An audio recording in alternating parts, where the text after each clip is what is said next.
There's no doubt that 2022 has been a great year for the UFC with a number of classic events, fights and upsets taking place. However, not everything has gone to plan for the promotion. Over the course of 2022, there have been a number of major letdowns in the UFC, with fans left disappointed by the promotion and its fighters for the numerous reasons. There's a chance that some of these letdowns could be corrected in 2023, but unfortunately when it's come to a handful of them, it's far too late.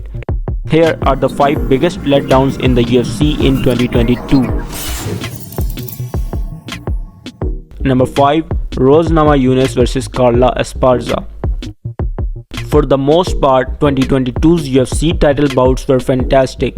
We were treated to some huge upsets, some brutal finishes, and in the form of Prochazka vs Teixeira, a true all-time classic 5-rounder war. However, the only title bout that completely failed to deliver the goods came in May when reigning strawweight champion Namajunas defended her crown against the top contender Carla Esparza. The clash had a ready-made storyline coming in, as Esparza had defeated Namajunas to claim the division's inaugural title back in 2014. Nobody imagined that it could turn out to a damn squid. After all, Thug Rose had cultivated a reputation for being one of the promotion's most exciting fighters to watch. Unfortunately, the 5-round fight turned out to be a truly awful one. Namajunas simply seemed off her game and failed to push the fight at all, often refusing to engage entirely. Esparza managed to land a couple of takedowns in the middle rounds, but also did very little in terms of meaningful offense. In the end, Cookie Monster picked up a decision win, but she hardly earned any new fans, while Namajunas seemed to have damaged her legacy entirely with her listless performance. Fans also criticized Adesanya's one-sided wins over Robert Whittaker and Jared Cannonier, but those fights were outright classics compared to this one. Number 4. The UFC and Francis Ngannou issues. Fans last saw the Predator in action in January when he overcame the challenge of interim champion Cyril Gane, edging him via decision. To be fair, it's unlikely we would have seen Ngannou fight in 22 anyway, as he headed directly into serious knee surgery following his win over Gane. However, the fact that he still has not settled his issue with Dana White and company is hugely disappointing.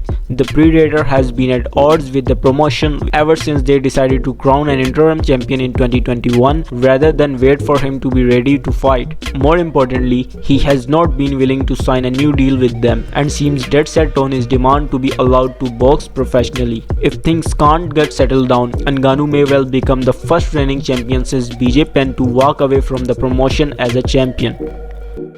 Number 3.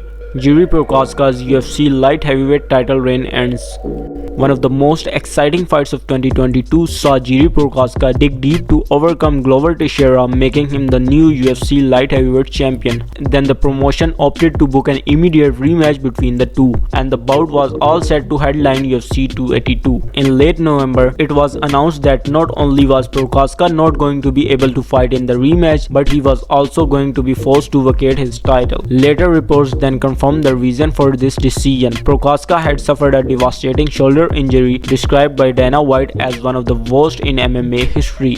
According to these reports, it would be at least 6 months before Prochazka would be able to fight again. To call this a letdown would be an understatement. Not only was the rematch with Teixeira was one of the 2022's most highly anticipating fights, but there were also high hopes of Prochazka's title reign as a whole. After all, his first 3 fights in the octagon produced absolutely fireworks. Number 2. The last minute changes at UFC 279. The most controversial pay-per-view of 2022 was undoubtedly September's UFC 279. The event was initially supposed to be headlined by a welterweight bout between rising star Khamzat Chimaev and aging legend Nate Diaz. Many fans felt that the promotion was simply sacrificing Diaz, who was on the last fights of his contract, to build up the reputation of their new star. That seemed a little unfair. Despite this, plenty of fans were also looking forward to the clash, as it felt like one of the biggest fights of 2022.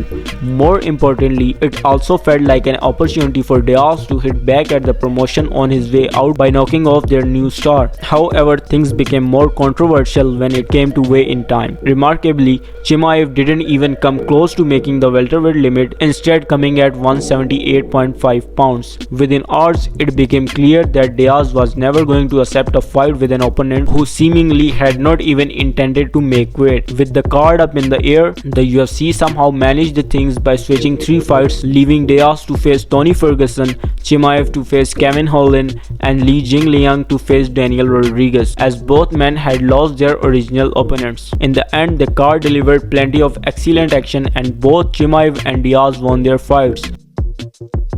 Number 1. Neither Jon Jones or Conor McGregor managed to return in the UFC. Whether you love or hate them, there's no denying that Conor McGregor and Jon Jones are two of the UFC's biggest ever stars. Therefore, it stands to reason that the biggest letdown of 2022 was the fact that neither of them managed to enter the octagon. Despite teasing a comeback on more than one occasion, he only suffered a badly broken leg in the summer of 2021, an injury that was always going to take time to heal. However, the fact that Conor McGregor was forced to miss an entire year of action was still a massive letdown. Despite stating he was ready for his heavyweight debut on numerous occasions, Jon Jones failed to return to action. However, there have been no concrete report of his return, despite Jon Jones himself recently claimed that he was ready to compete at UFC 282. Whether or not Jones or McGregor compete in 2023 remains to be seen, but it's fair to say that 2022 was the poorer year for their absence. These were one of the 5 major letdowns in my opinions to the UFC. If you have some other letdowns or some disappointing fights in your mind that happened in the last year, please let me know in the comment section. If you like the video, make sure to hit the subscribe button and stick with the channel for more UFC related updates.